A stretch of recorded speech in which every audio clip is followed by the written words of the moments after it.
Hey, good morning. Testing to see how this light looks on this Christmas tree in the window here. Let's see.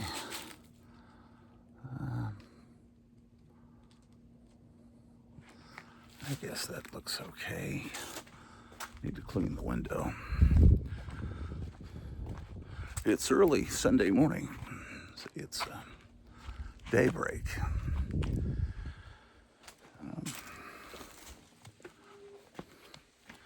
But I've got a lot of stuff to do this morning. One of them's eating breakfast.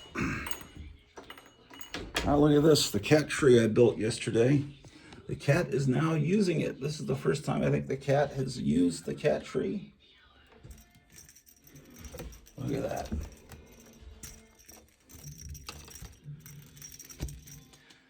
All right.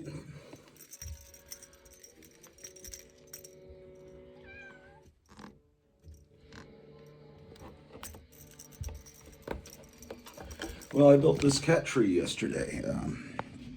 It comes from Temu, the communist Chinese company that's trying to run every American business, including Walmart, out of business. So it's a beautiful Sunday morning, and my wife ordered 2 of these Temu trees.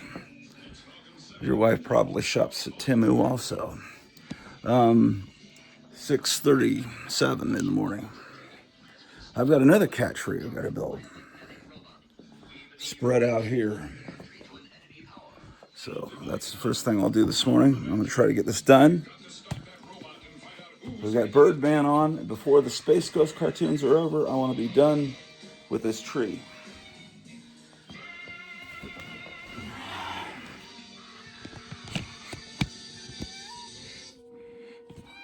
So if you're planning to build a Temu tree, they send you all the screws here. They send you instructions with no English or Chinese or any language. Okay. Step 1. I need to find one of these poles that's an R. R. That's an O.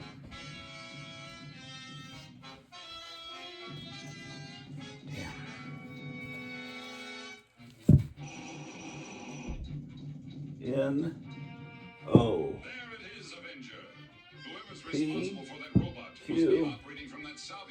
That's a P. This time we'll ground our fine feathered enemy once and for all.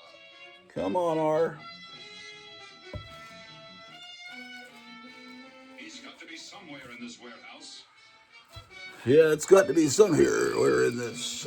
Okay. R. Come on, R. It's an I. Oh, these little ones must be R's. Yes.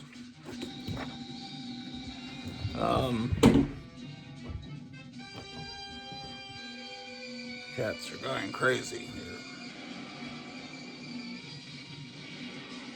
R. Birdman will never escape from under that steel roof. Especially when there's no sunlight to restore This must his be solar B, powers. which probably stands for base. Those Must deliver the titanium communist at Chinese are once. very clever. All right, so this is going to be the supports. These R's are going to support this here. My solar's strength And is what do I heavy fast. screw them in with? It's Avenger. Sunlight. I had a tooth ripped out the other day, and I thought they were going to do a filling in the tooth next to it, but no, they don't do that at the same time. So I'm still recovering from that, and Look, Avenger. tomorrow I'll probably be doing a pretty good show. Well, you Uh, can get far without but we'll have to tune in tomorrow for that. Today it's a pretty bad show. Oh, W1s. destroyed our only means of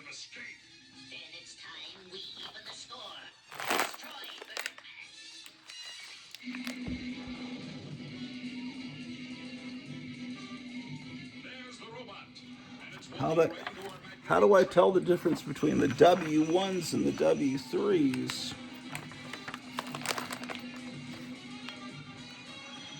Oh, W3s are slightly smaller. They look.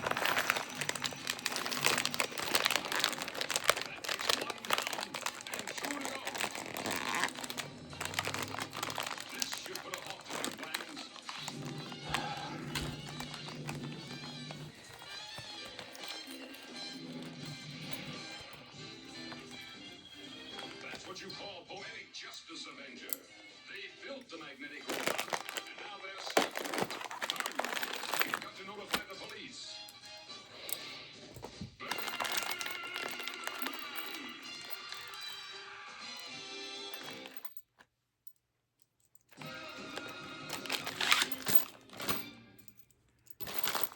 And there must be one of those tools in here. Yes. The evil communists have provided me with this.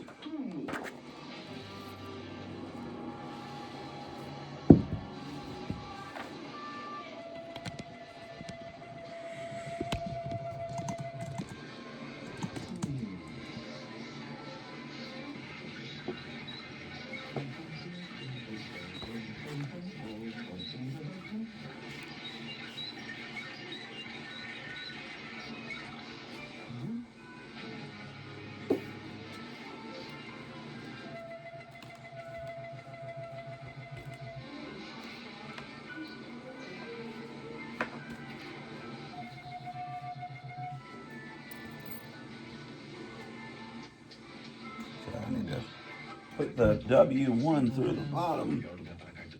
Is a millionaire? Please raise your hand.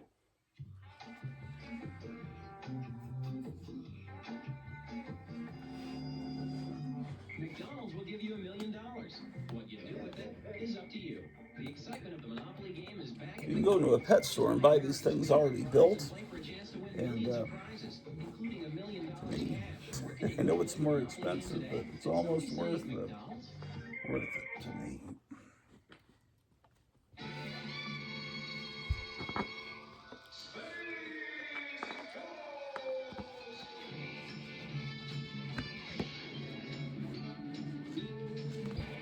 Gonna line this up just right.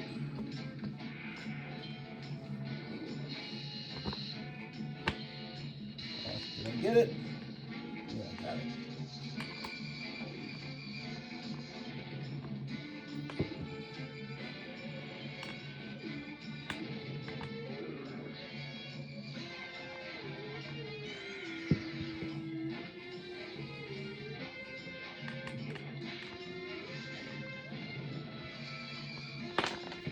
Well, Taco Bell has paid me $2 million to be a sponsor on my radio station, so that's good. So we're going to be having a lot of Taco Bell ads on my radio show on WFUN. I'm putting together a Christmas, well, it's a Thanksgiving show, but there'll be a lot of Christmas music.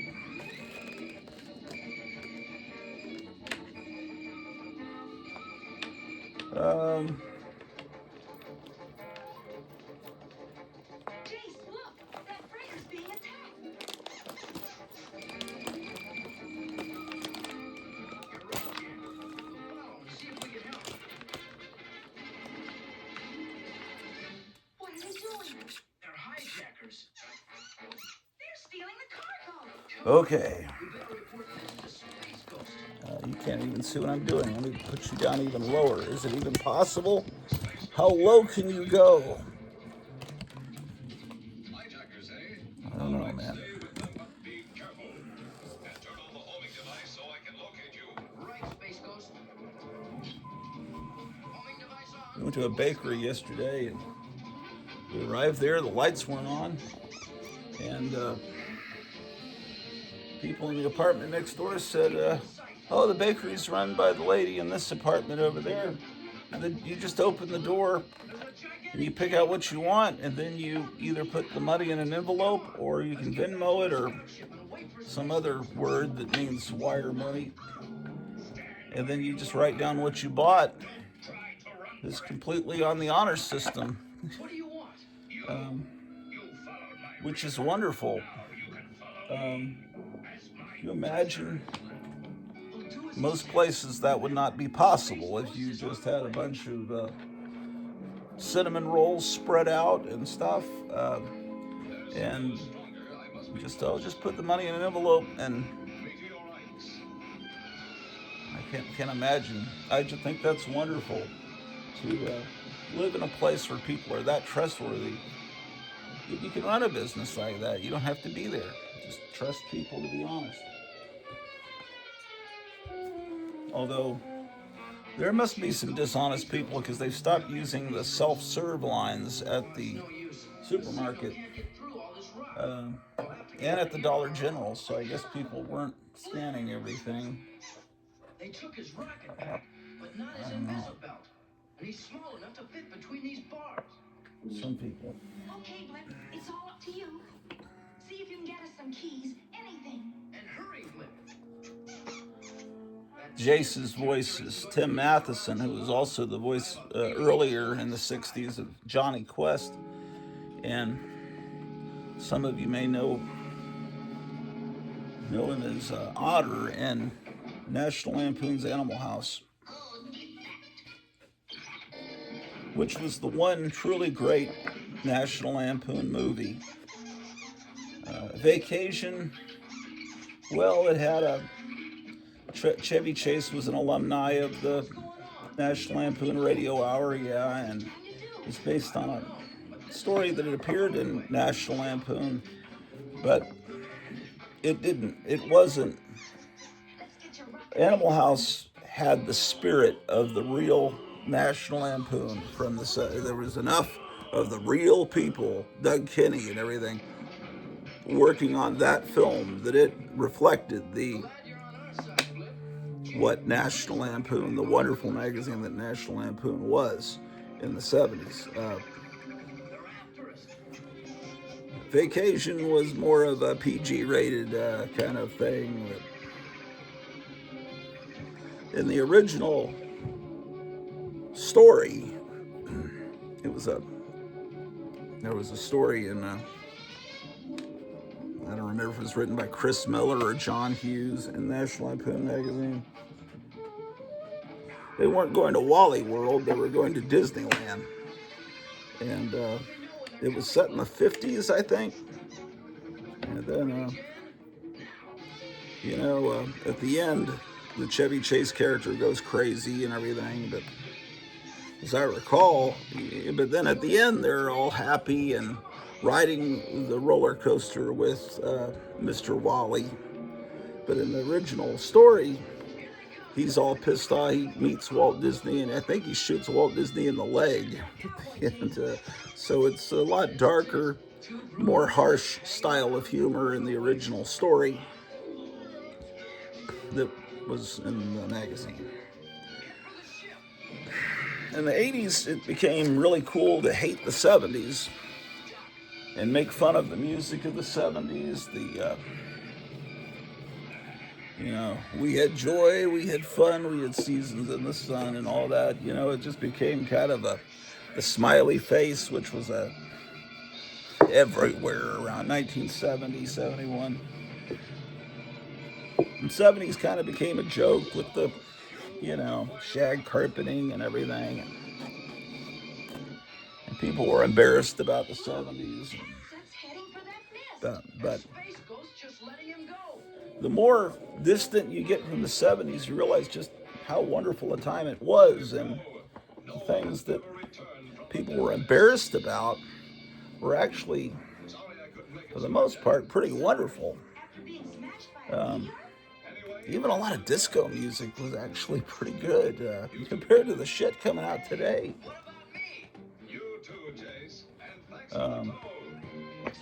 Stuff that made you cringe in the 70s isn't that bad. And there was we still had Famous Monsters of Filmland, and it was still good in the 70s.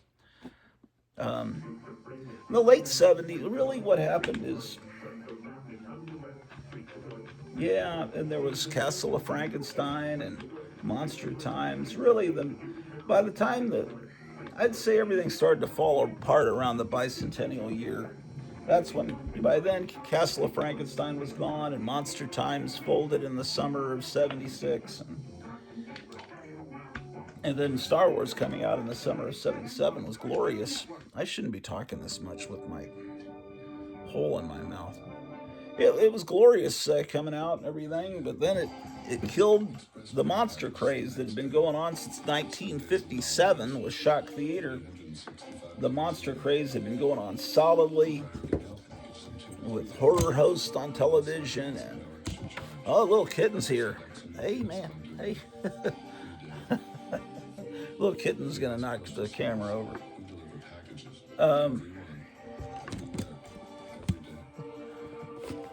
This little rascal running around. You see this little critter back here? What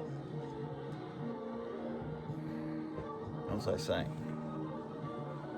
Star Wars, yeah, that was the Monster Mash, famous monsters, and all the monster stuff all through the 60s and 70s. But even though there were monsters, aliens in that cantina scene and everything turned out, just the space stuff started to be the big toys instead of monsters.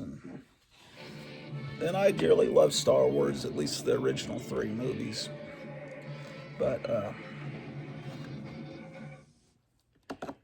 seems like the tail end of the 70s got a little weak.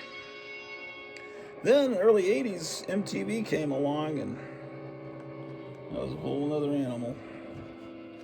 Do you understand my orders, Sisto? So a lot of the big bands, the big traditional important bands, like people like Bruce Springsteen, scoffed at music videos. They didn't want to do them. So MTV, which was basically radio with pictures, they had to get these videos by people that would do them, which were these obscure, weird bands from England, and then these bands were given a chance to become huge, and then all of a sudden, radio became kind of interesting. It wasn't for MTV, you wouldn't. The first concert I ever went to was the Stray Cats at the Bronco Bowl in Dallas, or was it Oak Cliff? It's near Dallas. Bronco Bowl was built in the '50s. It's not there anymore. It was like the ultimate. It was like what you imagine a bowling alley would be if you were in heaven. A bowling alley in heaven. What it was you walked in and you go into the concert. You walk past it was kind of like when the James Bond movie. You're walking through the Spectre training area. You walk past people with flamethrowers and everything, and they're all kind of testing the Spectre agents. You'd walk past all these bowling lanes that seemed to go on forever, and then you'd come to archery, people shooting arrows, and then you'd go past that and then finally you'd come to this giant theater and circular auditorium in the back of the giant bowling alley, and that's where bands would play. And cool bands in the '60s, but by the '80s it was all a lot of the newer bands like the Clash and Devo would play there, and but the Stray Cats were playing there, and their opening act was the Bus Boys, which were the Bus Boys had a hit with "The Boys Are Back in Town," which I think was in 48 hours. Not the boys are back in town. The boys are back in. Not that. It was "The Boys Are Back," or was that out of Ghostbusters? I don't remember. They had a song on the Ghostbusters soundtrack, and in the 48 hours, I think. And beyond that, They should have been a big. They should have been big, but they never really were. They were kind of like the Coasters, Just as we thought. and the Stray Cats were trying to be like Eddie Cochran, basically. Holding Jan, we can't afford a mistake. Jace, you and Blip switch to Inviso power. Right. That's not even. Now the cruiser. Is that even going into the thing? Yeah.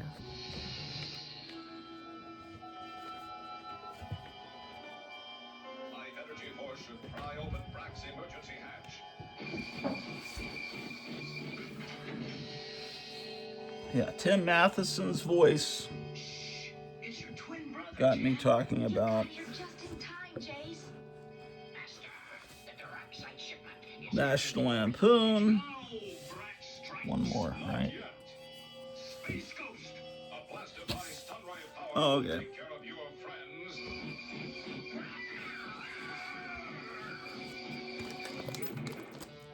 And I got talking about the 70s, Laser ray will take care of you, Space Ghost.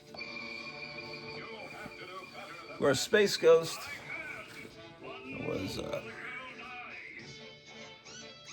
basically Batman in outer space. You've got, I'll take over. you know, Batman and Jan and Jace are Robin and Batgirl, basically. I'll have to use my heat force. All right, let's go. Wonderful cartoon, wonderfully designed. Space Ghost. You three get back to the cruiser. I'll take care of Brack.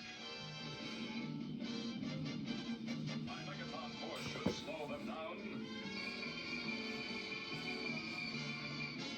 What has happened? What in the name of heck? Destroyed our power source. Faster, you fool! But Master, we are in the Piranite sector. The reason I do a video to build this is not to teach you how to build it, but because it holds me accountable. Otherwise, I'd be goofing around not doing this. Oh, this is the closing music. Is this the last cartoon for the morning? Yes, it is. The deadliest creatures in space. There was nothing I could do. They were around his ship in seconds, and no one has ever escaped from them. There's a lesson here somewhere. Yes, greed. But I don't know what it is. Especially when it's the price Brack had to pay. Dun-dun-dun-dun. Dun. Okay, I gotta stop it. This Earthworm Jim's coming. We join our fellow heroes, Earthworm Jim and Peter Parker, as they are being lured into a vat of boiling acid by the despicable evil the cat. Now should perish, you insipid worm. Then I shall.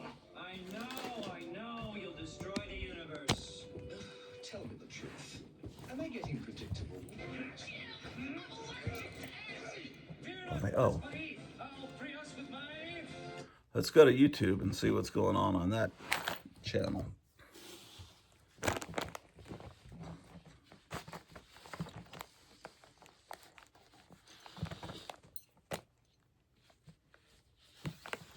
Did I do that right? No, I didn't. I screwed that in wrong. I did one of the pillars wrong in there. It's crooked. I don't know if you can tell that. I'm gonna unscrew this. Ah, shit.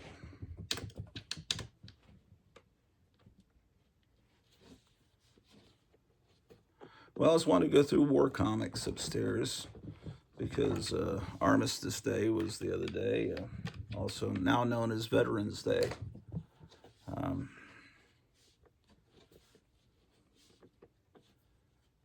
But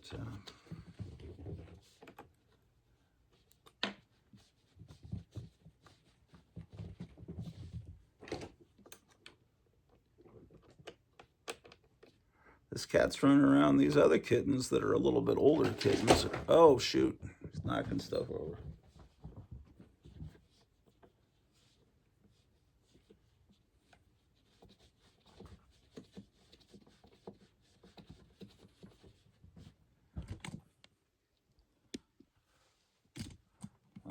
Angle it so you can see more of their antics.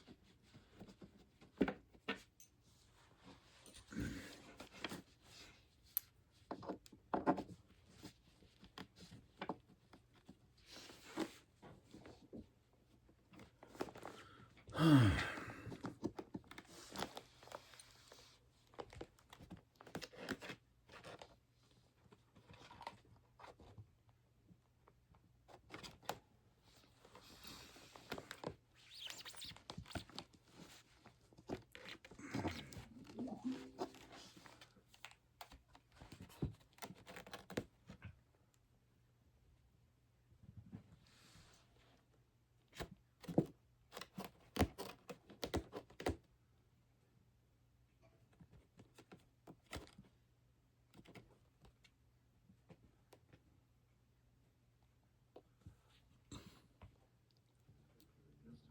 about the dungeons or the pit prison.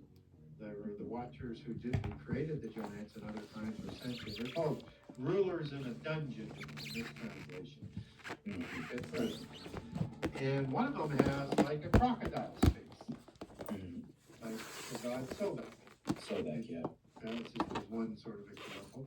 One has a cat or a lion. It's always fun to watch Gary Wayne on YouTube. So like Anubis, for example, a jackal. Right.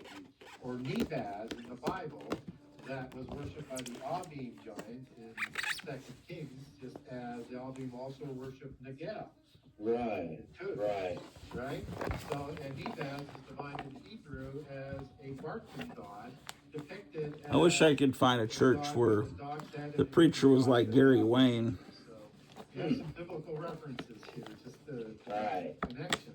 So as we go down here, I won't go through all of them, it's interesting, but we also have one that's a bear's face, which is more akin to the Bigfoot one. And so I think if I were to look for a watcher solution, I would look for the one that had a bear's face, and his name was Luchar in the Gnostic, Luchar. And here's what it exactly says. And the ruler who is in the seventh dungeon, a bear's face, his authentic face. This is he who is called in his region with his authentic name, Luchar. And one wonders at the connections to that, to Lycaon and werewolves, things like that, in terms of the transliteration in there. Yes. Because Anubis and Nebaz, and Anubis is understood in Greek and Egyptian history of producing prolifically, so much so, created a city called Sinoopolis, Dog City. Right. And Sino would be understood as dog. And so, and in the Greek accounts, we have them as being as big as tall feet tall. Similar accountings for these inexplicably unaccountable Oh, now it's got, I've got it now. that seem to have a relationship in terms of how they're created within the Bible. And so Caleb actually means dog in Hebrew. Caleb is one of the scouts that is a Kenizzite that's picked up by Moses in the time of the Exodus, who's going to take over the tribe of Judah, and his name is Dog, as it's understood. Oh yeah, He's a mercenary. this part is done. Were mercenaries. Sorry, I didn't realize the cat was inside it upside down. That's exactly Oh, yeah. what we're known for. That part's Wow. done. That's interesting. I didn't put that connection. Okay. Step 2.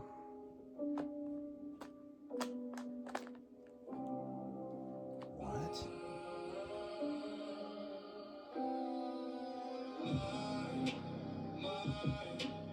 Oh, C. I gotta do another one of these things. Oh, this is terrible music, man. Oh my gosh. Fast forward.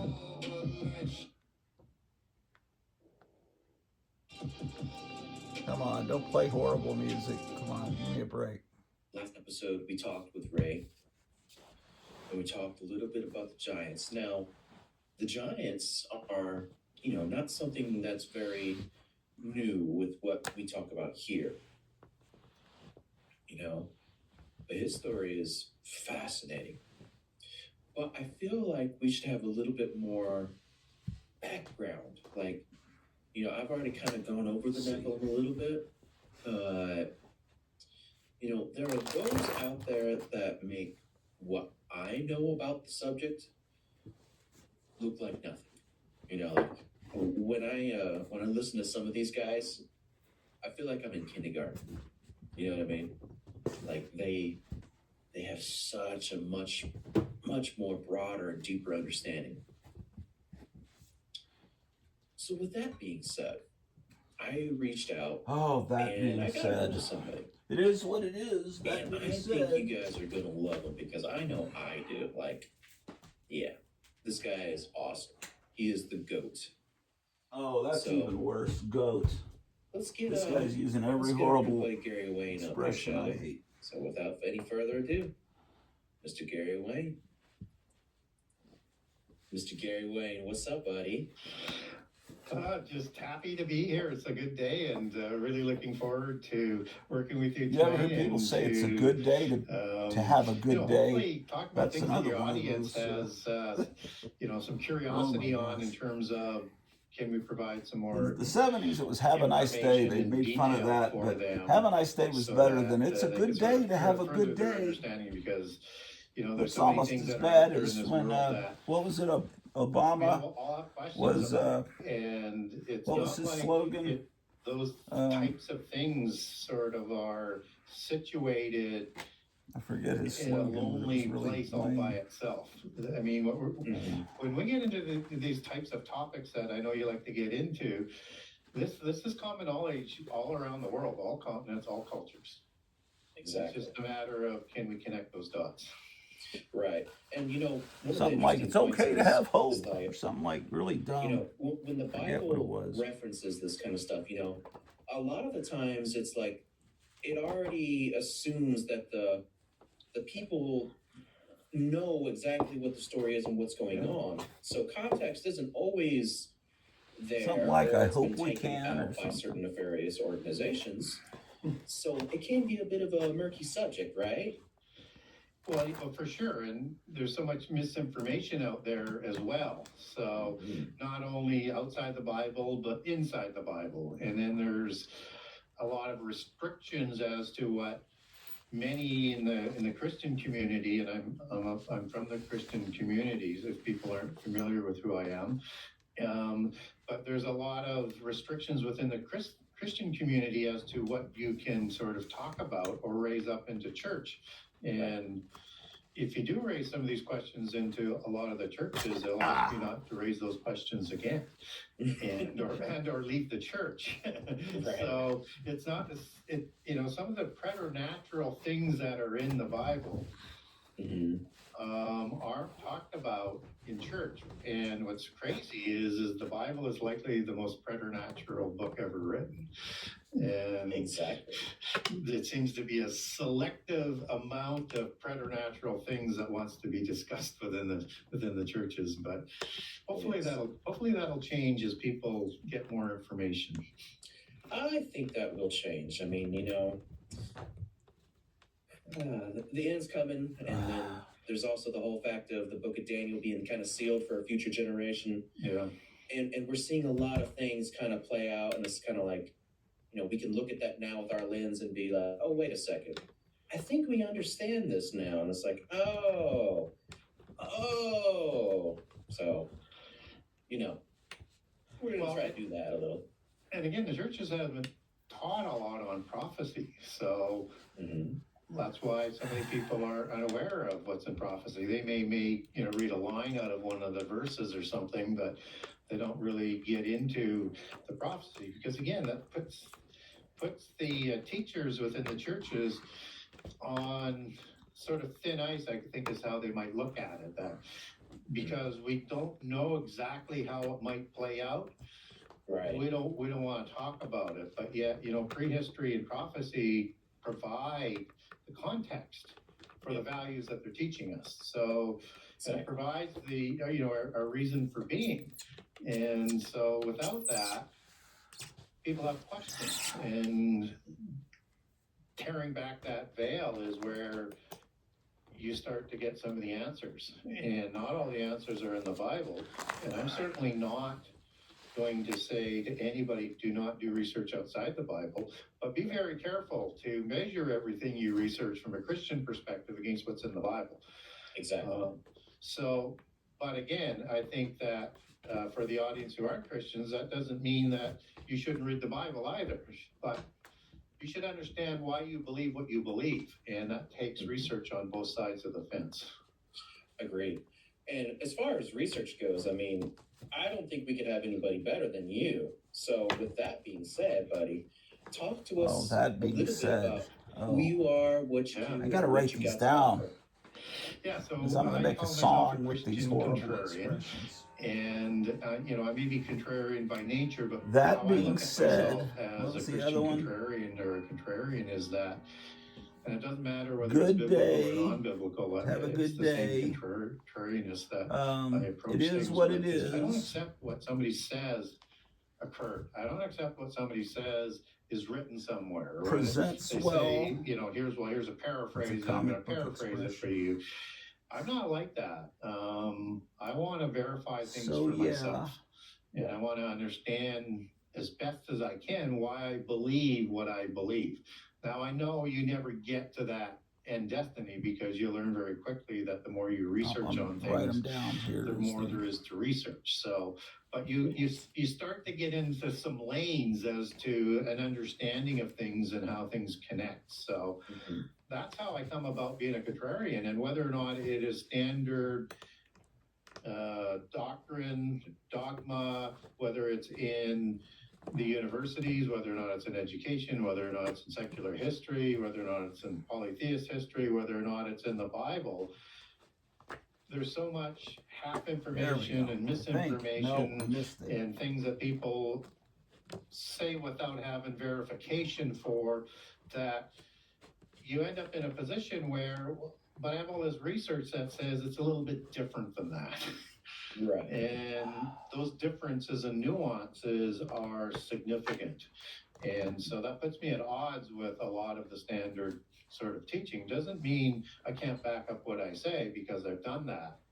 And another thing that sort of separates me from other people is that I do back up everything I talk about, for the most part, as time permits. When I'm doing shows like your show, I will provide more information and can go deeper than most people have seen people go deep. And the reason why I tend to do that, and deep in terms of the audience, in terms of who the audience is, I might go deeper into mythology in let's say a New Age group versus a Christian group, or an alien mythos group, or what have you, because I do all the spectrum of the shows, because this research crosses over everything. Oh, yes. So I will provide enough information that people will look at it and say, hey, there may be some veracity to what he's saying. Right. Now, what books exactly have you wrote, just in case people have been living under a rock? Yeah. So I have 2 books out, and I'm working on a project on a third on my own again, and then in a partnership one. So the 2 books that are out right now are Genesis 6 Conspiracy Part 1, which is subtitled How Secret Societies and the Descendants of Giants Plan to Enslave Humankind. And Genesis 6 Conspiracy Part 2, How Understanding Prehistory and Giants Helps to Define End-Time Prophecy. And then the one that'll probably be out early next year, which is more of a fiction story based in truth. So I guess for people to understand what I'm talking about, it's not really mythopoetic, but it would be probably closer to a Da Vinci style of book, where, again, the characters are fiction, some of the events are fiction, but it's based on real history, and in this case, prophecy. Which is probably will turn out to be a sequel, which is not what the co-author that I'm working with wanted to do. But I said, well, you can forget doing one single book right out of the gate. But he said, no, we're going to do it this way. It's going to be 100,000 words. Well, that blew up like pretty quickly. So it'll have to be done in a sequel. But the first one is basically getting very close to going into editing right now. And it's called the Primo Conspiracy.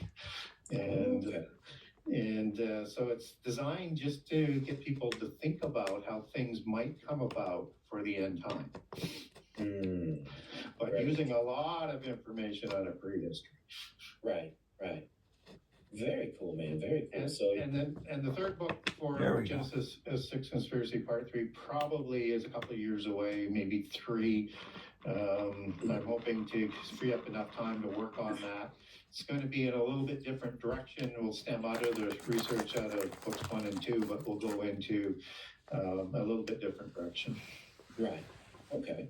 Well, with all that being said, y'all go out there That being and said- look into it and get a book because, man, I mean, I've listened to it on Audible, I believe, Kennedy. and it's awesome. Remember John F. It's Kennedy awesome, was, man. and in the Well, final and- analysis, that was his And the thing. Audible books came out last year. That's not as stupid last fall, sounding. And are, I wish I are could remember doing what quite well Obama's stupid because there's a lot of slogan people was. who just want it on audio.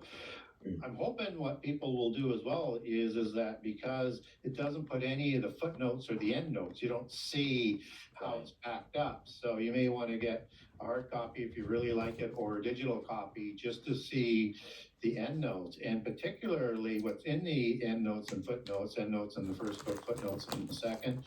So it's right on the same page with the second book. But just, I mean, information in there is really important, and also the bibliography. A lot of people will say, hey, I've never seen a bibliography like that, and that's worth the price of admission. Right. Yeah. I mean, in my situation, like I have a lot of free time as a welder, so when I'm working, I'm always listening to some book. Perfect for the Audible format. Yeah, so many people tell me they listen while they're working and this and that and the jobs that they're doing, and either way, I'm just happy to have the both books out on Audible because they're not easy projects to do. And most people will say, we want to do it, and then they run away with their hair standing straight up and turn gray, saying, we don't want anything to do with this. It's too difficult, too costly, too big, too difficult. So I don't know how much power I have on this phone. I better plug you guys in. Handle the words and the information and not mess it up. Because that's annoying, isn't it? Yeah, it would be, yes. Yeah, I've often be sitting there like, doing something. I'm like welding, I'm dabbing, I'm TIG welding, and they say something. I'm just like, and I just start yelling, no, that's not how you say it. Being a grammar Nazi. Yeah, well, and it's one thing to have grammar wrong, but in the subjects that I write about, there could be up to 10 different pronunciations of the same word. Right. Depending on which language transliteration and that you're taking it out of. And so it's, I try not to get too legalistic. And, my publisher was saying, well, make sure they pronounce it the way you do. I said, we'll never get it done by micromanaging how every word is pronounced. Right. Be like, look, here's my issues at so-and-so. I'm going to do a voiceover and just insert my word into the recording and then render it. Yeah. I don't know. But anywho, so, all right. Awesome. Now, I think the way that we're going to kind of start off today with is, I've briefed my audience a lot on the Nephilim, right? And I think they kind of understand Genesis 6 well enough. And I think the problem that most people kind of get hung up at is how after the flood, how do they show up again in Exodus and so on? Yeah, it's a real good question. And are they the same kind of giant? Might be another question. Right. And biblically, we don't get a Genesis 6:4 after the flood. Mm-hmm. We don't get that smoking gun verse. Now, I lean heavily towards, and there's 3 major buckets, and one of those is the second incursion, which is the one I lean heavily for. Don't rule out the other ways as well, but it fits better biblically, I think, than the other versions. And so when I look at the ways that giants could show up after the flood, because we know they do biblically, because we have multiple verses and more verses than what some people would recognize. This is what it's going to look like at the end. And there is a distinction with the post-Diluvian giants that are more derived from the Hebrew word rapha, versus Nephil, I'm sorry, and the plurals are Nephilim and Raphaim. It's the IM made plural that is applied. So Right. I'll come back to the second incursion in a second. So there's three, as I say, three buckets. In the bucket that a lot of people are into is somehow they survived the flood, which again you can make work biblically. The kitten's starting to attack the tripod. Legal argument, which is why I leave a crack open for that. And how they survive after the flood, from a biblical perspective, would be permitted in Genesis 6, in Genesis 7, because if people aren't familiar with it, the creation of the giants is the preamble to the flood story. It's the context for the flood story. It leads right into it. Nothing separates it. And in both Genesis 6 and in Genesis 7 in the flood story, it says that God is going to bring the flood and have all the things that he created wiped from the earth in terms of the land, as you take that back to the Hebrew, not in the water. And nothing in the water that we're told of dies, whether or not some do or not. We're not given detail on that. Right. And that if we have that as an understanding, as a basis, then we know that he did not create the giants. Right. So the legal argument is that angels have free choice, free will. That's why they rebelled. That's why they created the giants. And that if they wanted to use their free will, whether it's permitted or not, and it becomes further indictment, because remember, they're not going, for the most part, Step for 3. punishment, other than the ones who do the violations. They go to the pit prison. I need 2 L's and 2 N rods. The final punishment until the end time, at the end of the end time, as Matthew 25 talks about.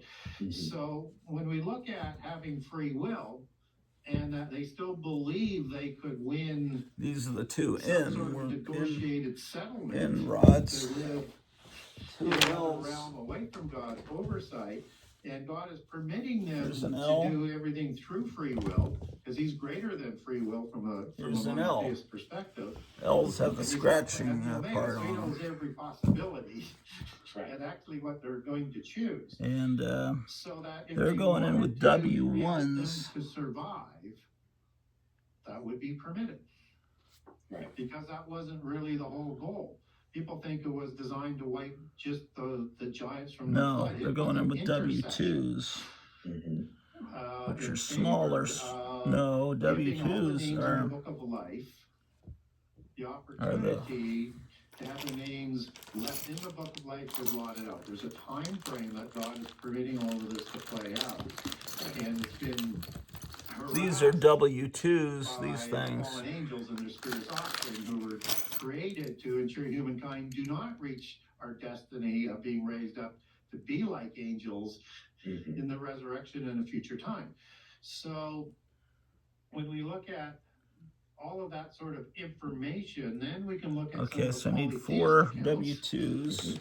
Which are numerous all around the world, because the flood story is on all continents, all cultures, all religions, all around the world. They have survival of humans and they have survival of giants. It's just a common doctrine. And who knows what we'll find on Antarctica. So when we look at the Epic of Gilgamesh, it's a very interesting story because on the 12 tablets, because it has a flood story in it. And it also gives us insight into second incursion and survival. So in the flood story with the Fishim and all of his family, they're 2/3 God, 1/3 human. Right. Okay, these are demigods. And they're not human. These are the royals, these are the rulers, these are the warriors, and they are the archetypical ones that are going to be, and the family is larger than the 8 with Noah. It's a large family as you get into all of the details on it.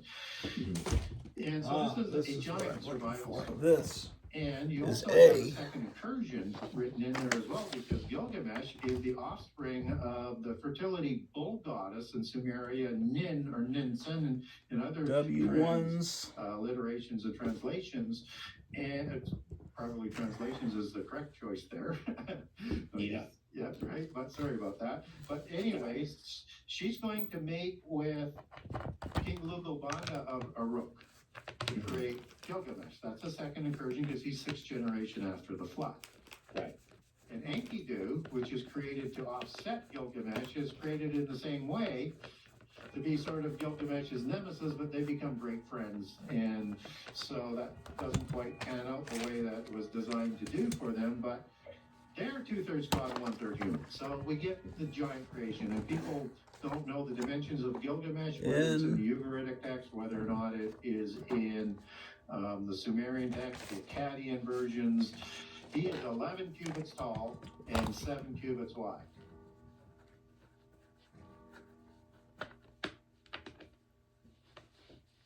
Did the cat just turn off the show?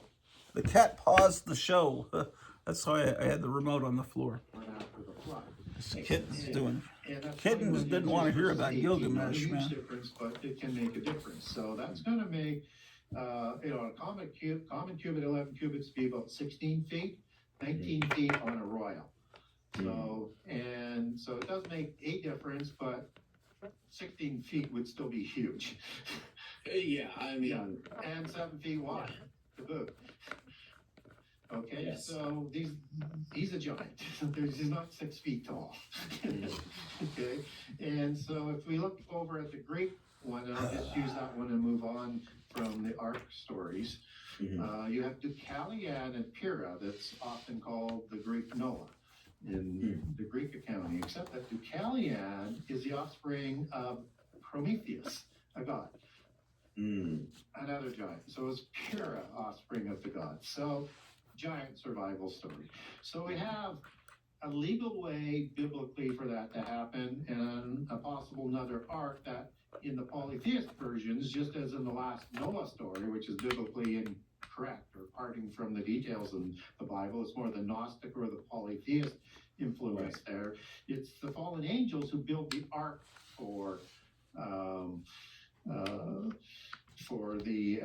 Deucalion and for Hitchcom and all of his family. it's almost like that Okay. movie they made had a little bit of inspiration that was outside of the Bible. Yes, a few Yeah. things were outside the Bible. But, Okay, so then I need. So, but it's Hollywood. Why would you expect differently? Hollywood is polytheist, so it's Of course. they're gonna get some of their stuff in there no No. matter what happens coming out of Hollywood. No. So, and fallen angels could also intercede to hell to take them off the earth. And we actually get some accounts in polytheism, like centaurs being created in a cloud and Amakaseth, that I cover off in book 1, that was created in the ladder of the centaurs by Hera within a cloud, which is some sort of technology or something else that might be going on with that type of creation. It could be in another dimension, because like biblically for people, for the Christians out there, Baal and his father El before the flood, who are the ruler of the council of the gods, would go back and forth between Sheol and Hades, which is in another dimension in the earth, every day through the cave at Mount Hermon at the base, the gateway to Hades or Sheol. And in Ugaritic text, they have them coming back and forth there as well. And so Baal is, showing that there's a possibility that if they wanted to save them, he could take them there. And in the, Is this the bottom part? In the Ugaritic text, Yeah. the giants are able to go back between the dimensions using Oh, I cords. see. And Ugaritic text is probably the best example. We're actually getting Probably kind of close even to in finishing the Epic this. of Gilgamesh, you have that going into not Nippur, going into I'm trying to think of the Sumerian otherworld. So like a Abzu? no, that's a god. So Okay. it's also the same meaning for. All right, so that's there. But anyway, yeah, I think it starts with N. It's just not coming to my mind right now. So Oh, we gotta put if these. it comes up later, I'll things mention it. on. I have a lot of things that flow through my mind at any one time. So I can imagine. so we have those possibilities as well. So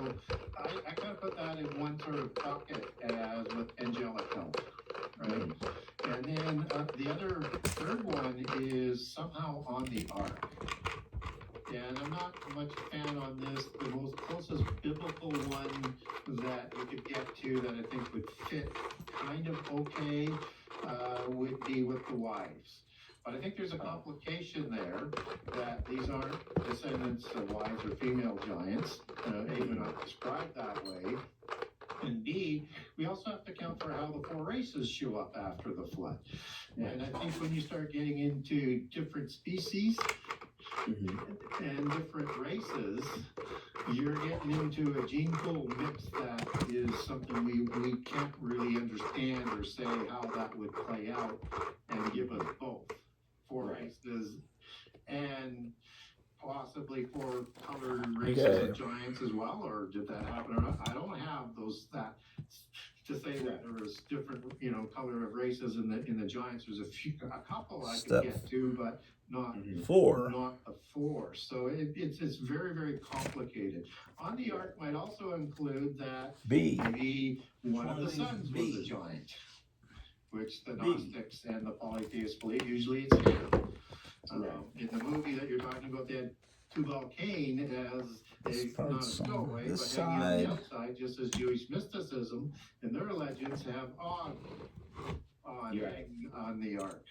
So, and in some accounts in polytheism, all the sons were giants. And then in some accounts, everybody on the ark is a giant. That's my least favorite of the group, but I still leave that possibility open because don't have that smoking gun verse that explicitly says. I think when the sons of God and second incursion is another incursion after the flood, as the topic that talks about. And so, and using that as sort of the generic title, second incursion, whether or not people have a understanding that there's giants created before Genesis 6, which means it wouldn't be the second incursion, but under the general sort of labels that are put out there, first incursion, Genesis 6, second incursion, it's likely how they would show up after the flood. And what's interesting about leave my glasses alone, for crying out loud. It fits because W. we only get Nephilim 3 times in Hebrew. And that's in Genesis 6, and then twice J and K. The descendants of Anak, or the children of Anak, were giants, which is again Nephilim. But this is the embellished part of their scout report by the scouts who were fearful and didn't want to go into the covenant land. And that the Anakim giants is not that there weren't giants. It's just they weren't Nephilim giants. But I think what's going on there is the scouts are trying to terrify the Israelites. Because the giants before the flood seemingly were larger by the descriptions that we get and had more gifts. There seems to have been a diminishing effect of the giants that show up after the flood. Giants like Gilgamesh, nonetheless, were tall. And biblically, even if you're using Goliath 1,000 years after the flood, we're all cubits, 6 cubits. Wait, which one's taller? Which one goes? And still, so wide as well. And Og's bed was 9 cubits long and 4 cubits wide. He have to fit in. So he's going to be as king of Ugrit, as king of Edrei, as king of Ashtaroth, is going to be 14 or 15 feet tall on a royal cubit, and maybe as small as 12 feet. And 12 feet is more of a standard size that's out there in terms of the Greeks. And their mythology descriptions of Achilles and others, but also Orontes, which the river is named after, was also 19 feet tall, like the same size as Gilgamesh. So we've got a range in here, and maybe a couple different kinds of giants that are going on. But second incursion, you can get there through Genesis 6:4, through the sons of God went to the daughters of men and did so again. And in the Hebrew, that means in like manner, in the same way. So however you want to get at or reinterpret how those giants are created, that's a different argument. But in like manner, these ones are being created, and as it's described literally in the Bible, as through the sexual population of humans and fallen angels, and in polytheism of gods. And humans. So, for example, with Gilgamesh that we talked about, or Deucalion, or Hercules being the offspring of Zeus and the female Alcmene. So that's after the flood. So again, you have a consistency both in the Bible and elsewhere with the same sort of story, and that the Greeks also had the war, according to Hesiod, recorded that the giants were destroyed in the great wars before the flood, and then a second race of giants were created later, right? So you start to get multiple accounts of maybe both. And again, one of the reasons why I just leave a little bit of crack open for the possibility of survival. And what's also interesting with the Ugaritic text is it's Baal and the Baalim Council of Gods that rule from Mount Hermon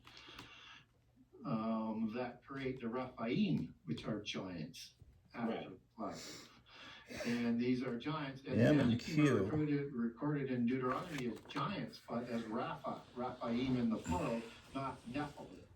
Right. I think I'm starting to get a cold. Hori, which are giants Hopefully not. after the flood, are M and described in Q. Deuteronomy 2 as giants again, Rephaim. And other tribes of giants like the Avim and the There's Emim, M. the Zamzuzim are all, and the Casualim are all described as giants in Deuteronomy Where's 2, but Q? not Nephilim. So a distinction. I think you're supposed to say that letter on And YouTube, though. just out of curiosity, like this is one of those things like where it makes my mind like chase a squirrel, right? Yep. And I So- wonder if like the discrepancy in P. size and Q. There it is. ability Ooh, is because sorry. the spiritual contract that is marriage is not taking place anymore for, you know, legal reasons for them to be kind of skirt away from like the repercussions of the, you know, the first time. And that's maybe why they're not quite, you know, to the same proportions or power of the Nephilim. What do you think about that? Well, and I think that is more of symptomatic or a byproduct of what's going on. And we get a hint of something's changing after the first incursion of Genesis 6, where God limits all life to 120 years. A lot of people think biblically that that's the commission of Noah, 100 years, but even if you take back to Hebrew, it's not talking about Noah's commission. And if you believe that the God of the Bible is omnipotent, he wouldn't make a math error. So if you do the math from the time the sons are born to the time they enter on the ark, it's 100 years. And you get the sons born before the Nephilim are created, and then those reintroduced in Genesis 6:5 with the sons with this commission to build the ark. So it's not going to be 100. It's 120 years is applied to exactly what it's saying. He's not going to have that immortal spirit. Right. Dwell amongst humans forever. It's not going to happen, and he's going to limit the physical flesh so that they become the disembodied spirits thereafter, the demons, which is Hebrews 74:96, rooted in 74:99 Rapha. Demon, evil spirit. 74:97 is the word giant, which are all derivatives of the healing aspect that these giants also had as part of those gifts, at least after the flood. One presumes before the flood as well. Right. So go ahead. I was just going to say, just the detail seems to fit better with these giants being created after the flood, because we don't get giants as patriarchs in the Table of Nations. So if there was a few that were there, you would think they would be part of the Table of Nations. What we do get is, who is Arba? That's the patriarch of the Anakim. He's not in the Table of Nations. Rapha, which would be a patriarch of the Rephaim, isn't in the Table of Nations. We have 9 tribes of Canaanites, the 12, that don't have a patriarch. All 61 other patriarchs of the 70 nations have a patriarch. But you can take, and I do this in book 2, I take their names back as being named eponymously from a patriarch. because you can do that through the information that we have out there.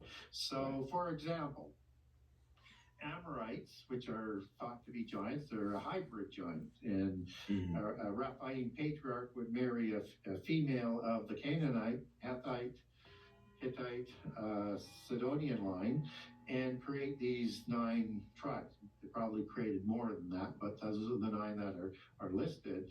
Right. And Amorite is Emoré in Hebrew, and it goes back, as you take that back, to the god Amur, and Amaru, as it would be in the Sumerian tradition of that name, just a different suffix on the end of the Baalim Council. And he created giants that were servants of his in the assembly of the Datanu, the assembly of the giants, also named Amur. Wow. And now you have the etymological root for the Amorites. And how can we make that direct connection? You take it back to the original Hebrew, which extends to the original Semitic, which is almost the same language, and it's vowelless. And you find out that all of the letters sort of match up. And so now it starts to fit. And so another classic example is you have a tribe of giants in the Ugaritic text that are gibbering. But the giants are also called mighty, or GBR in the original vowelless Semitic, which is part of the Mighty One translation of giants. Gibor and Giborim, GBR would be the original Hebrew vowelless that came out of the original Semitic. I should be going to church, but this is kind of my church. Well, I listen to this stuff all the time. Letters Not for just on Sunday Rephaim in the morning. original vowelless Hebrew and Semitic. It's that closely related in so many different ways that you have a direct track to tracing some of those patriarchs back. So that is a better answer for how giants show up after the flood. Right. And you would take that back a little bit further. Okay. Because those are the hybrid giants when we talk about the 9 Canaanite tribes. Hybrid giant human versus hybrid human angelic.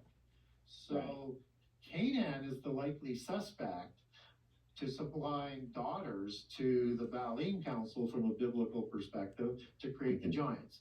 And this would be the same story that's being done whether it's at Mount Olympus or in Samaria.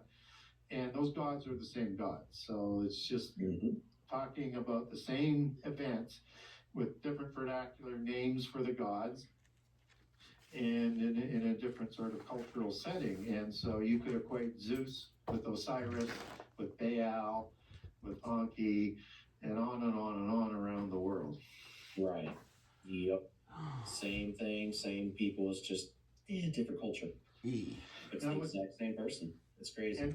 And what's interesting is you have a city of Sodom, that's amongst Sodom and Gomorrah, that is having this really strange discussion in Jude 1:6 with the crimes of the angels at the time of the flood that Sodom is being equated with. Same with 2 Peter's version on it. But in the case, and that's just a filthy conversation that they're having. And in Jude 1:6, it's talking about the strange flesh, having sex with strange flesh. And most people are saying, well, you got Sodom, and that's the root word for sodomy, and that's a possibility. And I'm not saying that didn't go on in Sodom; it probably did, along with other sexual violations. But the Greek word there is heteros, and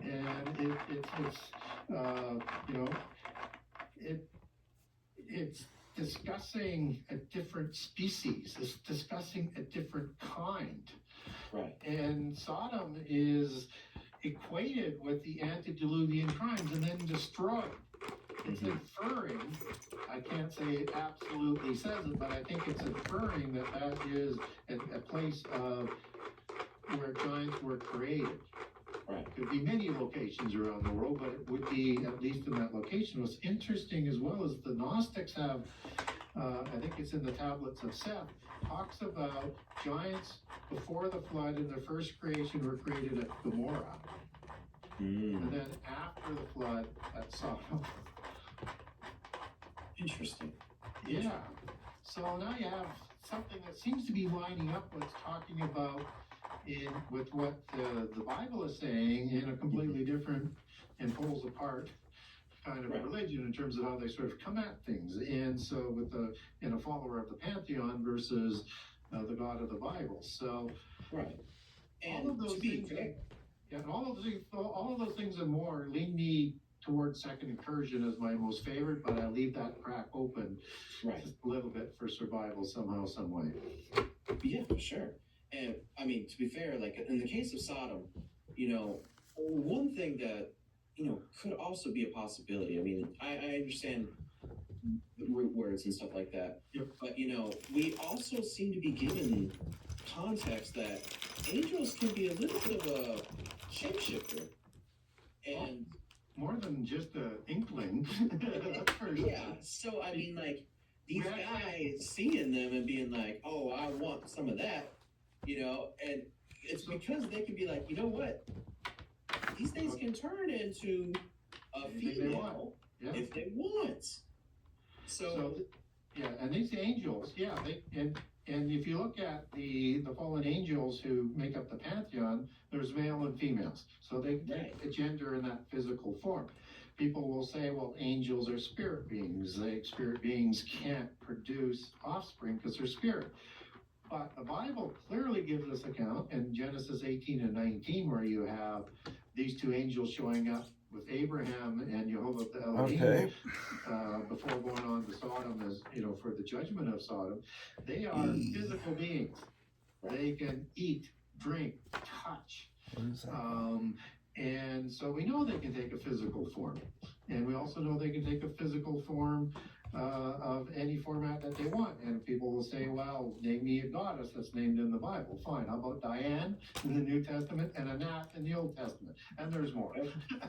There we go. So we know, and they're called a god or a goddess, and it goes back to the same word as angel and a god in the Hebrew. So Okay, we 7. also know in Hebrews 13, for people who want New I need Testament 2 passages, P's. that in Hebrews 13, That's an O. we're instructed to be This is kind a to P. strangers lest we come across angels unaware. right. So they can take a human form, and we may not recognize them as a human, as in Hebrews 13, as in Abraham did not recognize these two angels as angels when he first saw them, but yet when they went to Sodom, they were instantly recognized as angels come to judge them. So they can make their presence known probably with shining opalescent type being capability, and obviously the ability not to show that shining. So we know that they can take a physical form. If they can take a physical form, they're going to have DNA. Yep. And they can pass that on if they have sex. And people will say, well, but Matthew says there's no sex in heaven. We're not talking about heaven. It might be greater, more instant repercussions in heaven. It's illegal both there and on earth. Mm-hmm. But Luke, you should look at the Luke version. And when you're dealing with what Jesus said, look for the passages, and they're not in all of them. Like sometimes there's additional information in the others. I like to use the Matthew template and then put that on to the additional details on. And in this case, the Luke passage, where this is about the time of the resurrection, when we're going to be raised up to be like angels, where we're going to be immortal, and there is no need to have sex anymore. So there's no requirement for marriage. Today we're still mortal. So that's not ruling out a possibility. That's something completely different that's being talked about, where we're going to be like it. And I suppose, even though we're going to have the laws written on us to hopefully stop us from doing it, if we violated creation, we would suffer the laws of creation, we would suffer the same punishment. Right. When we become like angels, even though we have quote unquote human fathers.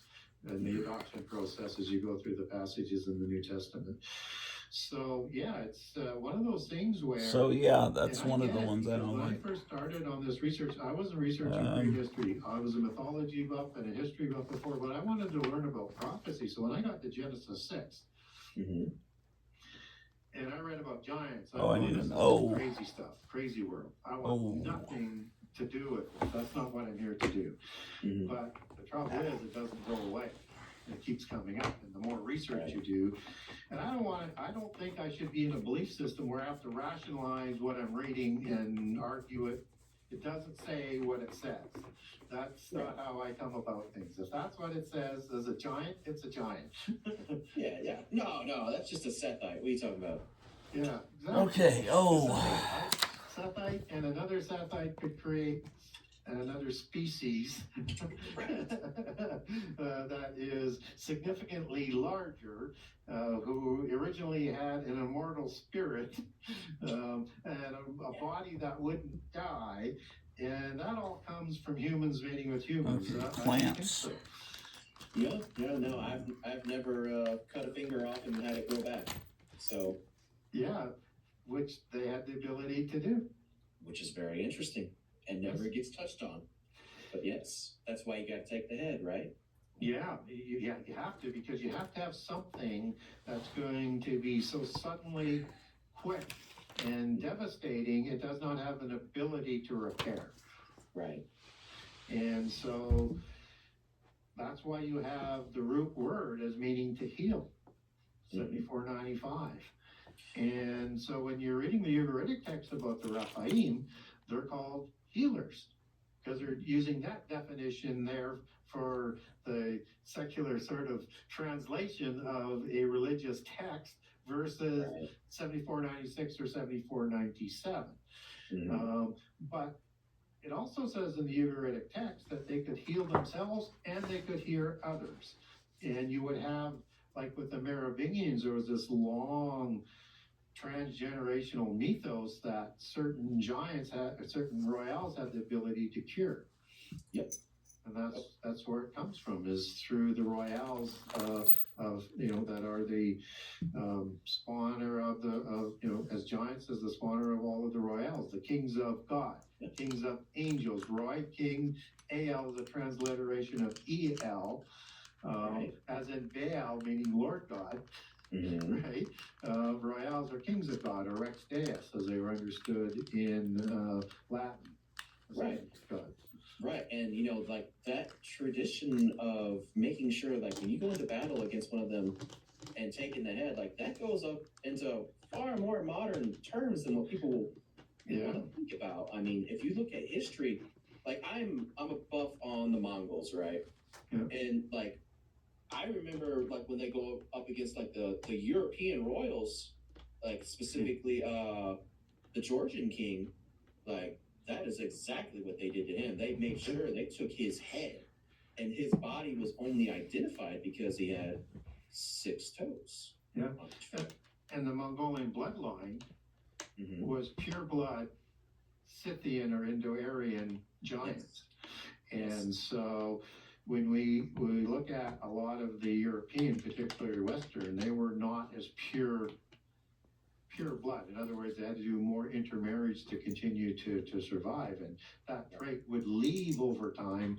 But amongst the purebloods, they wanted to make sure that if they had a rival or an enemy, that they're going to stay dead. And the most humiliating death, according to the Egyptian execration text, for a royale to have for a death is to be beheaded. Why? Because it doesn't allow them to get to where they want to go. Right.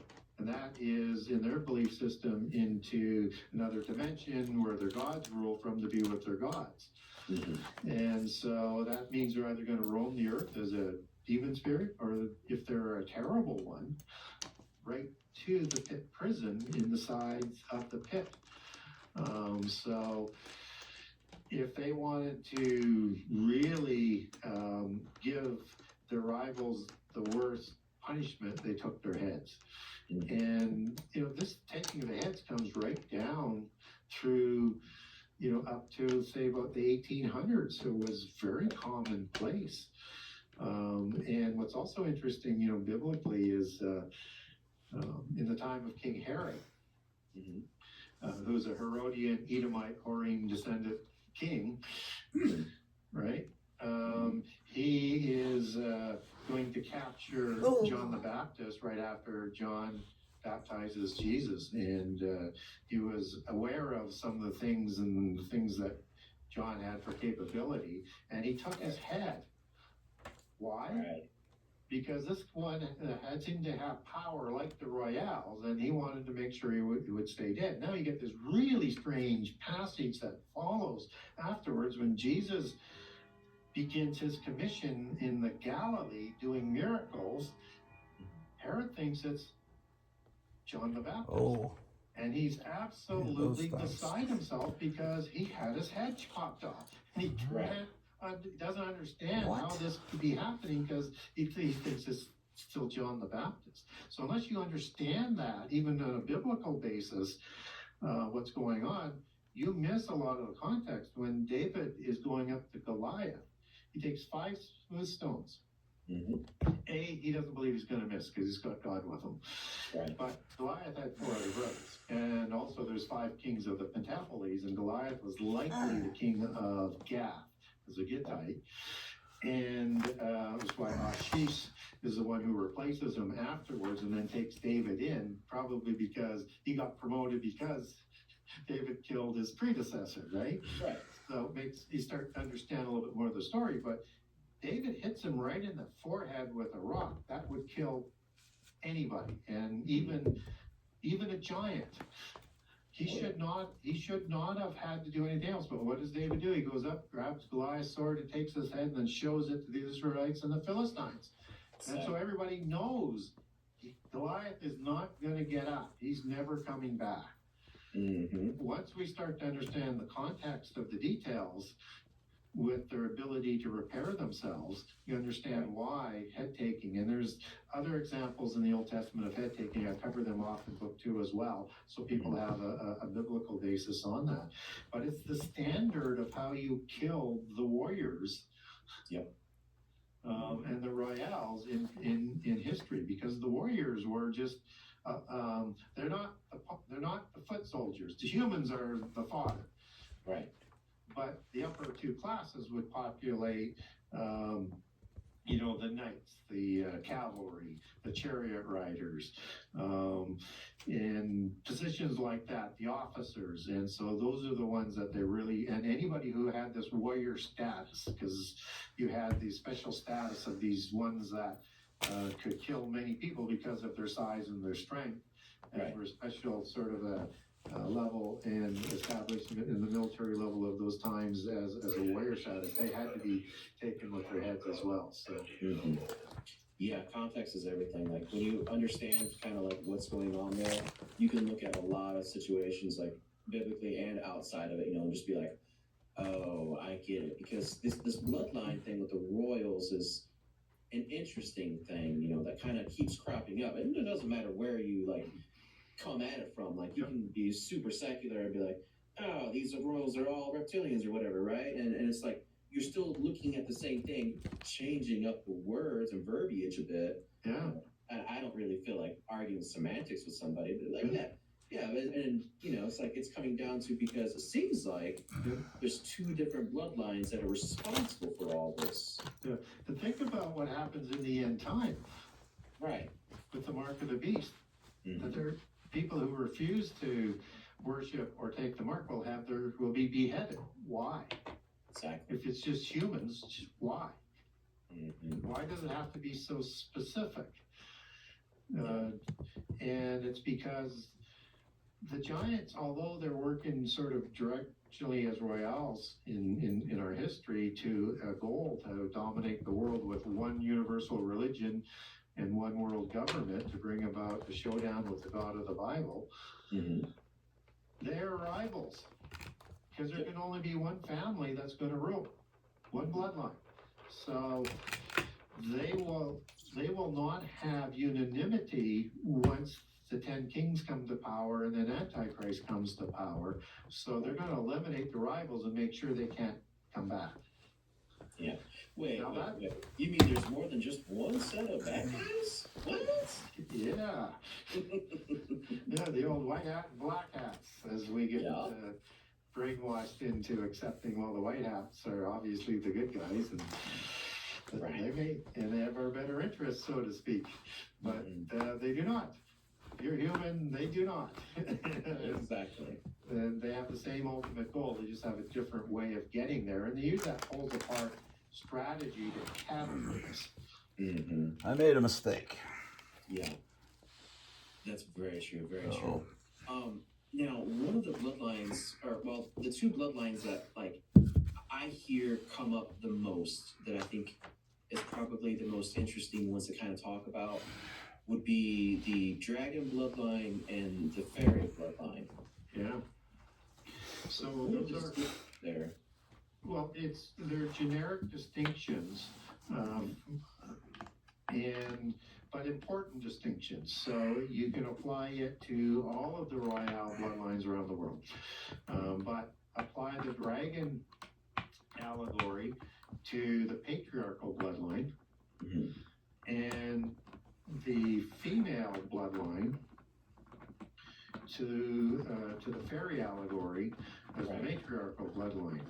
And it's important to understand, because after the flood, females were part of their fertility issue, or the most significant fertility issue. Before the flood, giants could produce in great numbers and did not have to produce with humans.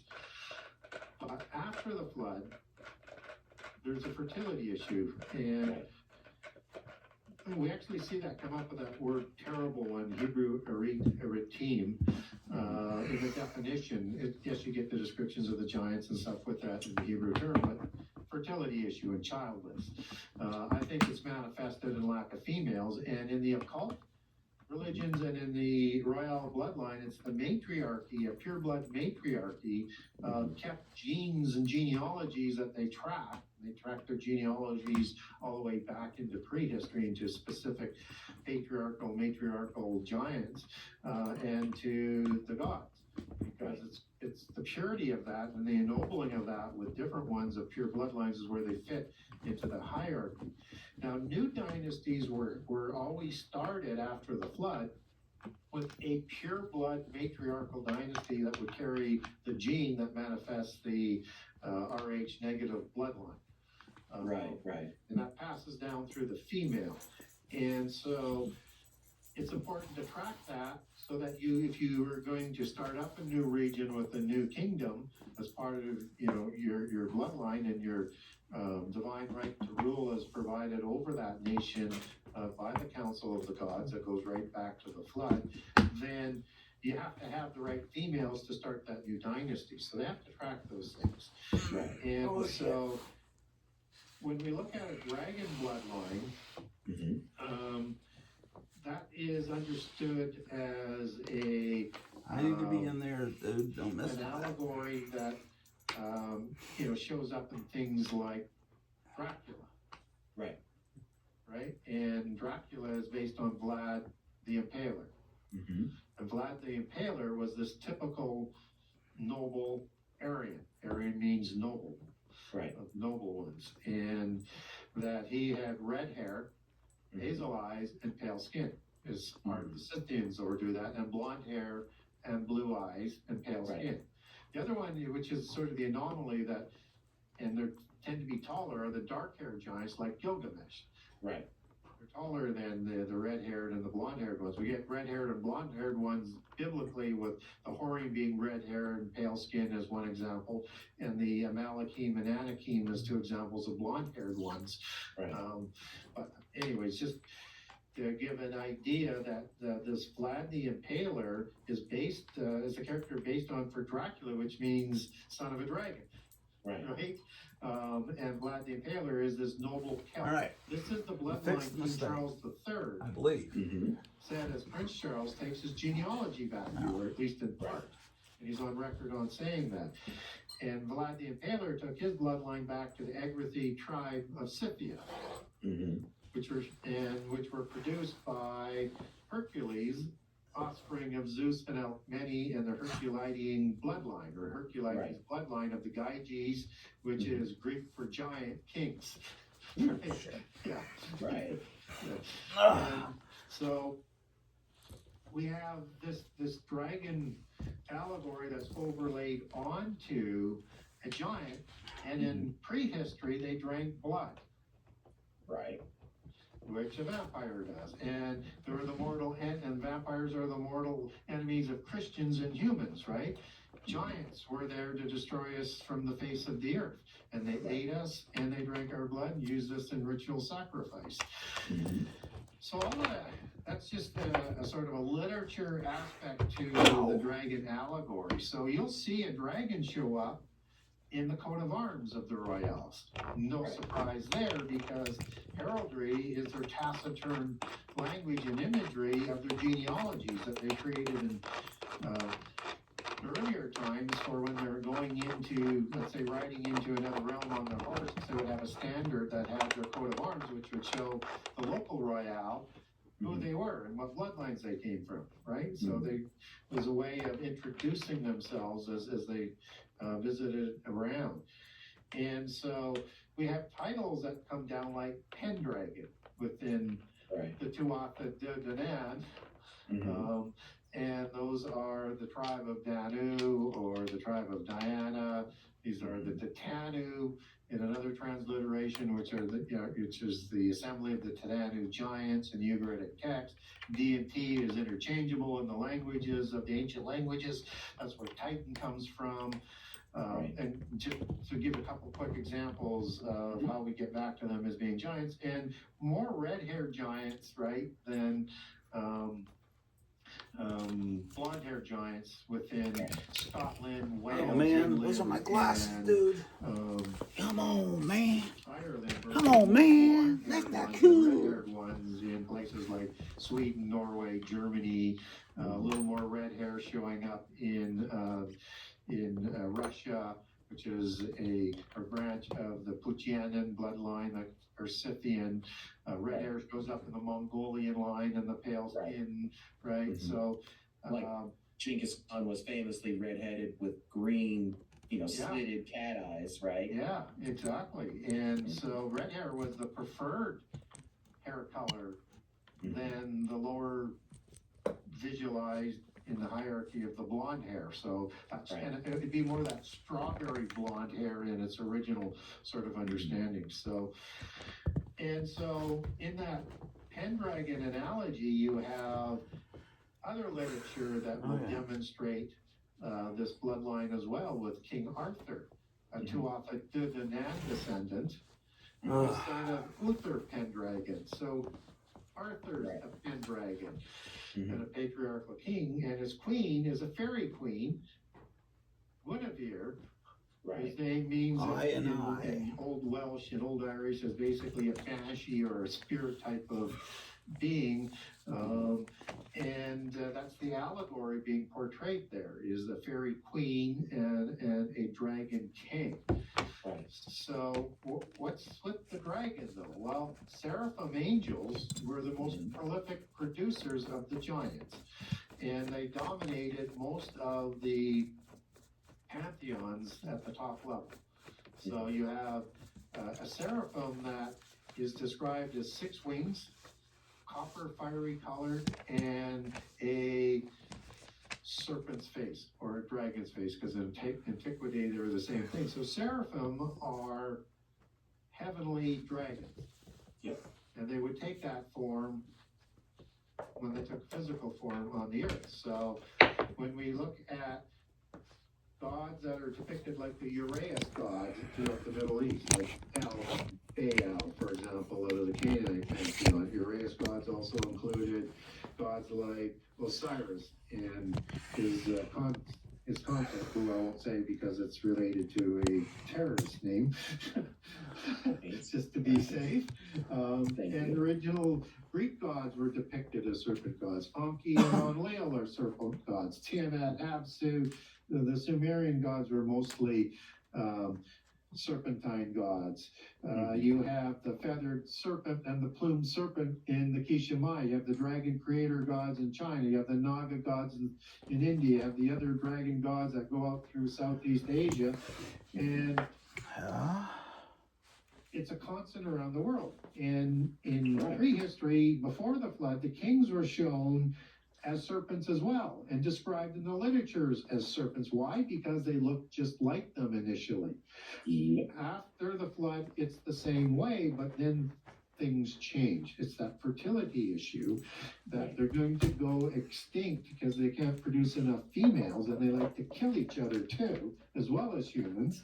Yes. They have a war gene in them that is just incorrigible, so to speak, and continues, even into World War I, which was a family of a war of first cousins, all on a first name basis, and all who knew each other and were friends. They ruled the world like that all the way through. And so that's the allegory of the dragon and the matriarchy for the female in terms of how they describe that. And of course, we see literature written around that because it holds their history. Why? Because they controlled the top two classes, which included Step all the 11. educated class. Right. The two G's. Yeah, great call. Great call. And sorry, I'm a little bit distracted right now. I'm trying to figure out why in the world my camera is suddenly out of focus. I don't know what in the world is going on with it. You're in focus at my end, so. Oh, wait, the hand must have fixed it. Awesome. I didn't want to be distracting while you were talking and do that. No worries. And Cool, that worked. Awesome. All right, so. I was just going to say, there's an interesting show, TV show and movie series that was out in the 80s and 90s and early 2000s called Highlander. Mm-hmm. And it was using a matriarchal allegory that's sort of meshed into a patriarchal aspect, because most of the warriors there are all males, right? Mm-hmm. And they're going to go around and kill each other because there's only going to be one that's going to end up ruling the world. Right. And they have to take their heads with those swords. And then they have the quickening, which is the energy and the life force coming into them versus the drinking of the blood of the dragon allegory. Mm-hmm. Yeah, good point. I mean, Hollywood, they got to put everything out there, don't they?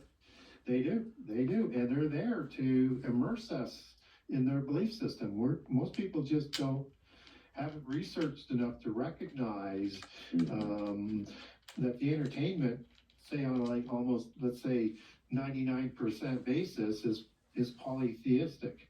Yep. And we don't understand the allegories, the characters, the belief systems, the history that they're weaving in there, but they're there to keep the mythos going.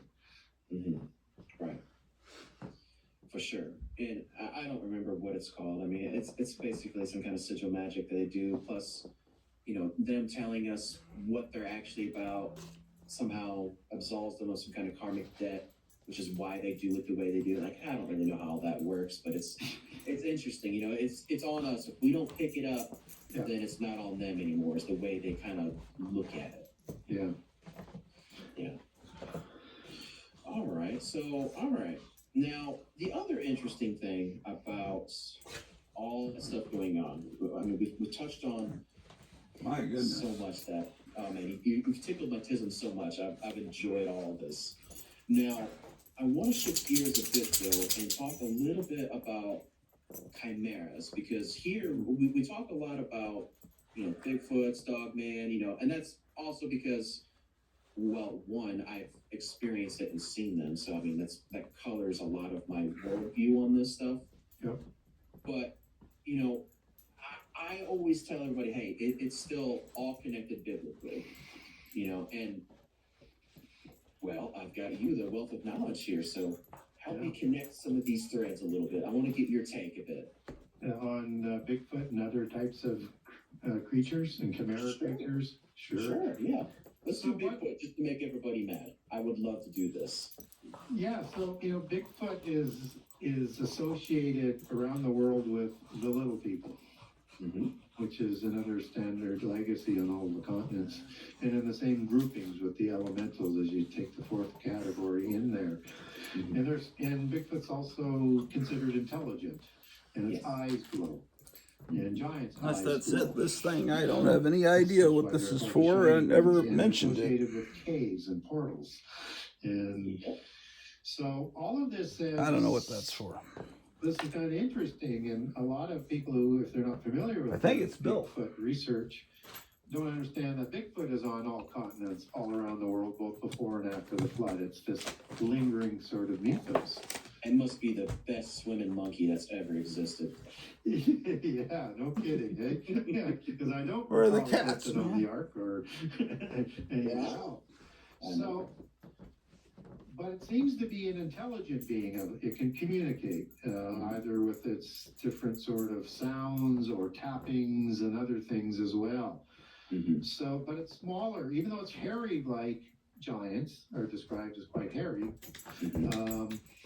It's still different and smaller than the giants, right? It's something unique here, and there doesn't seem to be much interaction. Yes, these are replacement balls, possibly. Interracial or interspecies reproduction. There seems to be some research that has some genes that are connecting Bigfoot and humans, but that's not significant enough to really sort of affect what's going on here. So Chimera is an ancient technology that was used in the world before the flood, and perhaps again very shortly after the flood, before the offspring gods also go to the pit prison for the same crimes. Right. And I'm going to come back to this pit prison because it's significant in this discussion. And so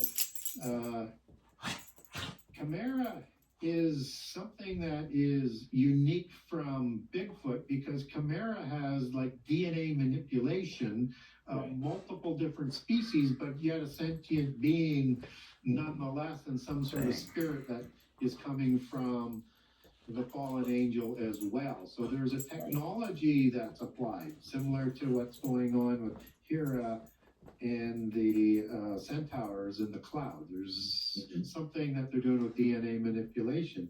King Hubbaba of the Cedar Forest in the Epic of Gilgamesh is Chimera as well. And he's called the Terrible One, created specifically to do This is the terrible one I things built to humankind, yesterday. This which one's is why much bigger. Enkidu is going to get killed or executed because Gilgamesh and he go to Mount Hermon to the Cedar Forest to kill King Hubbaba, and Enkidu does it. So again, something distinct more is going on there, and maybe in the Sumerian thing where they have 2/3 God, 1/3 human, might have something to say. There's a DNA manipulation in there as well. Right. Versus a demigod would generally be understood as 50% God, 50% human, but in Sumeria they make a bit of a distinction there. Maybe that's why they're larger. I don't know, but and slightly different watcher, which is really what we kind of want to understand here. Is that watchers there's 4 groups of watchers that are in the throne room, and so archangels, which have a human head. You have seraphim, which we've already covered as serpentine dragon angels. Ophanim and cherubim are the other 2. Ophanim is mentioned in the book of Enoch, also in the Bible, but not in English. So we have the cherubim in Ezekiel 1, 3, and 10. You have these wheel angels, and those concentric wheels that are going around and around is the Hebrew word gigel, but the angel that's in there in the wheel, when it's associated with the angel, is Ophan, and then I am plural Ophanim, and one of the faces is a cherub, versus the 4 distinct faces on a cherub, which is a bull or an ox, a lion, a human head, dark hair, and a bird's face. So when a cherubim would take a physical form, it would take one of those faces. So it would look like a sphinx, for example. Human head or lion head, whichever one you want to apply there. Or a bull's head as you get into the cherubs in the Middle East. And CH used to be pronounced K in the original in the Hebrew as cherub. So not cherub. Or as Horim is CH, sometimes it's pronounced with an H sound, the C is silent, but we don't pronounce as Herab either. So our cherub is a transliteration. And so gargoyles would be representations of a bird-faced cherubim. Or you also have representations of an eagle-headed cherubim on Sumerian reliefs, these stocky angels with wings with an eagle's face, and you get the same relief with a dark-haired, black-bearded angel with wings as well, except that it's got a human's head on it, right? So that's Right. the cherub taking those individual forms, and just so that people sort of understand and follow me on this. So as a single form, if a lion-headed god like Nergal, like Mahis, Sekhmet, Yeah. okay, just a few gods of the pantheon, and there's many of them, not as many as the serpentine gods, decided to create giants. They would create giants that look just like them. Mm-hmm. Maybe not as big, depending on how, one's interpretation on that. But now all of a sudden, when you get to like the Urmalalu in Sumeria that's on release, you have these lion creatures Mm-hmm. depicted two different ways, some with a body of and these are warriors, so it could be a cherubim too, with a body of a lion and a head of a human or a human-like head, or a lion's head and a human body. So Nergal is typically, as a war god in Sumeria, is depicted as a lion's head and a human body. That would be the more traditional one. And so he produced, what would he produce? He would produce like lion men of Moab, lion men. Let's see what this kitten does with a. King of that's the Canadian giant, that means lion-like. And in the Hebrew word is Eri and Ariel, different forms of that in Hebrew. Let's shrink this down.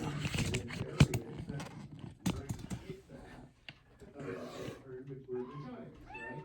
So, and these were understood in the Bible as Giborim, the mighty ones. So wilderness men in one of the translations should be mighty one or Giborim, or what they were Gibor. So these were warriors. And so when we understand this understanding, let's get right out. We'll come back to the dog ones. But let's get now to a watcher that might be one that creates the Bigfoot. So interesting what's in just the Sophia. People aren't familiar with that.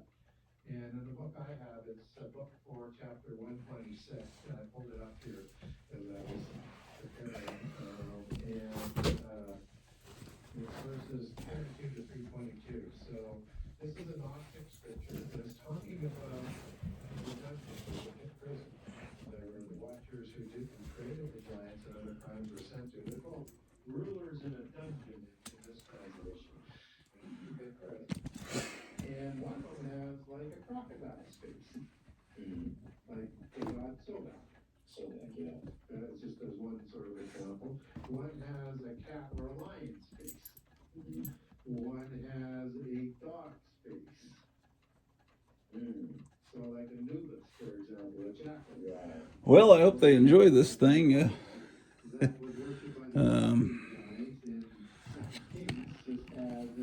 Anyway, those are available from Timu. Right? So, and Nebaz is defined in Hebrew as a barking god, depicted as a god with a dog's head and a human body that the Alvin worships. So, biblical references here. I guess I'll see you guys.